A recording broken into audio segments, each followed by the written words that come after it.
I grew up in Royal Oak, Michigan. I spent the majority of my time on a football or baseball field.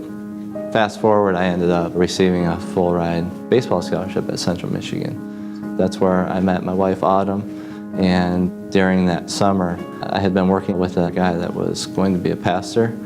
He shared the gospel with me continuously. That was where I really decided to start following Jesus.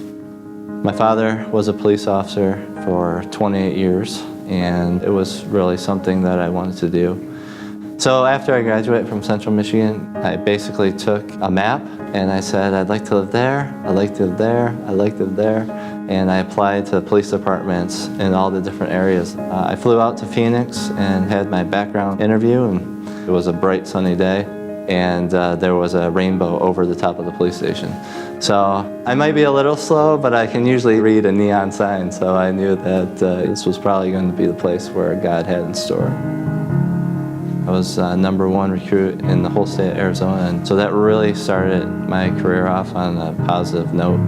I moved from Mountain View to Rapid Deployment Unit to our SWAT team.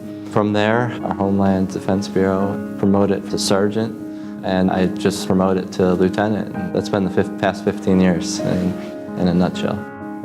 I think it really hit me after the first month what I had actually gotten into.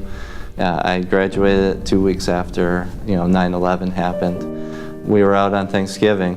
I went to the first call. There was a lady at the front. She was covered in blood and screaming and pointing into her house. We ended up coming upon a little boy. He was 9 years old. His dad had killed him, and then he killed himself. For the rest of my shift, my responsibility was to be with the mom and to provide comfort to her. She needed it that night. I ended up going to the funeral for her son. It meant a lot to her. And I just don't think people realize just the amount of comfort that we provide people in their darkest hour. I love helping people. I also just really enjoy the camaraderie law enforcement brings.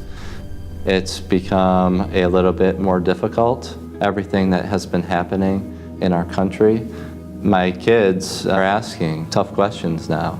Dad, are you going to get shot when you go to work? Do I have complete control over that? No, I don't think so. God's got the day and time that I'm going to go home to him, but I do everything within my power to do this job safely and correctly, to treat people right, because they're somebody's daughter or son. They could be somebody's mother or father. When I come home from work, it's like a mob. The kids come running and just stop me in my tracks. I mean, that's the best part for any parent, is when their kids come running out to them. It's obviously not lost on me what an important role I have in their lives, imparting in them that Jesus loves them, that if something does happen to me at work, we will see each other again because we will be in heaven, together.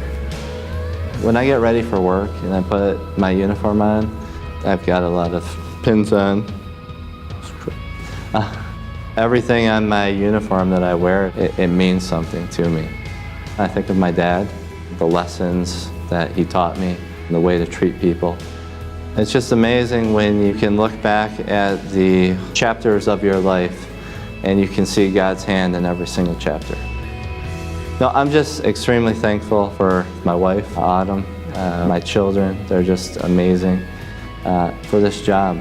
Autumn always says this is what God created you to do, and for this country and the freedoms that we have every day. I mean, I'm thankful for the fact that I get to be a part of guaranteeing those freedoms. So, I'm Issitt, and this is my story.